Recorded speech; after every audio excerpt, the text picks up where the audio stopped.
আজকে দেখিয়ে বুঝতে পারছেন যে আজকে কি একটা রেসিপি নিয়ে আসছি, দারুণ এক ভর্তার রেসিপি।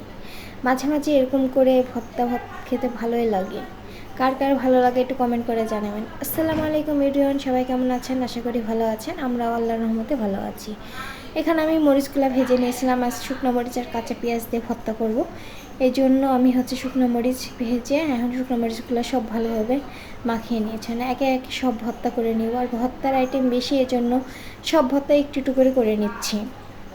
যাদের পরিবারের ফ্যামিলি মেম্বার বেশি তারা তাদের প্রয়োজন মতো করে নিবে। আর এখানে আমি এই 2 জন মানুষ, এই জন্য আমি কম কম ভর্তা করে নিয়েছি।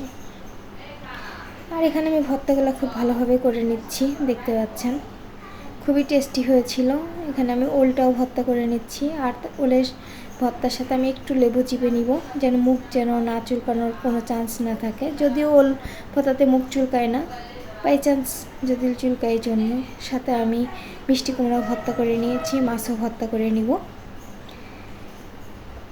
আমার সব ভর্তার মধ্যে মাছ ভর্তাটা সবচেয়ে বেস্ট লেগেছে, কারণ মাছ ভর্তাতে আপনার মাছটাকে একটু রান্না করে আবার ভেজে ভর্তা করলে মাছটার খুব স্বাদ হয় কাঁচা পেঁয়াজ মরিচ দিয়ে।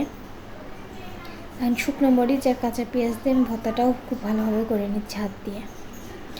আজকে পাটাতে কোনো ভর্তা করিনি, সব কিছু হাত দিয়ে।